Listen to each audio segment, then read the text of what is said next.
Mentioning, Sandra, in the meeting tomorrow between President Biden and Prime Minister Benjamin Netanyahu, the hostage issue will be front and center, and how to rescue them in some kind of effective way that doesn't end up with another mass casualty event regarding the hostages. Hamas says that it is holding somewhere between 200 and 250 people hostage, people who were taken from that music festival, people who were taken from some of the towns very close to Gaza. As you can imagine, this is a very big issue for the family and friends of these people who are in dire circumstances. And the entire nation of Israel has rallied around it. We went to Tel Aviv today to find out more about it.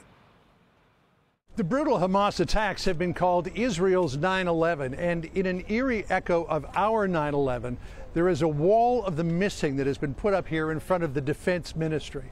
So many people and their families have no idea where they are, including, look at this, Yafa Adar, 85 years old. She was the oldest person who was kidnapped. But then we have Emma and Julia Cunio, 3 years old, Israeli babies, Lira Albag, 18 years old, and Raz, who was just 4 years old. 4 days ago, after a week of literally no news about the hostages, a protest sprang up here across the street from the Defense Ministry. People wanting to make sure that they kept the hostage issue top of mind for the Israeli government. This all began with a single man, Avichai Brodetz, who came here early Saturday morning after not being able to take it anymore. His wife and 3 children taken from the kibbutz Kfar Aza and still missing in Gaza. It was just a few days after it all happened, because I just felt helpless. You know, I saw that nothing happened in these few days. Sat here in front of the Defense Ministry, just hoping, you know, that someone would prioritize me, or at least keep it in their minds that my family, my wife and 3 children should be prioritized. Where were they taken from? They were taken from their home, from my home in Kfar Aza. Yeah. My home is just right by the border. You know, we were never afraid of anything. We knew we were protected. You know, there were signs that people were coming in from Gaza, so they were locked in the shelter inside the house. Just took them from there and into Gaza, I guess. And you haven't heard anything about them since? No, I haven't. I know they're doing well, because I have this feeling, you know. That's why I came here, and I got stronger with everyone around me, and just gave me this feeling that everything is all right. And I know they should be with me right now, you know, so I could hug them. Do you believe that the government is not doing enough here? I wouldn't say that, you know. I don't really have thoughts on it this way or the other. I just want to make sure, you know, that they prioritize it.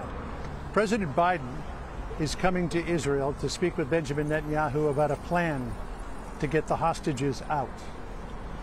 Do you have any optimism at all that that might work? Sure. I'm optimistic. I wouldn't be here if I wouldn't be.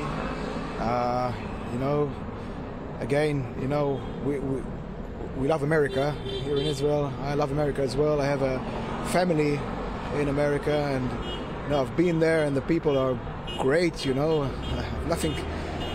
Only good things to say about Americans, so I know they're doing everything to help us. But again, you know, I'm not into this. I'm sure President Biden is doing all he can to bring my family back to me.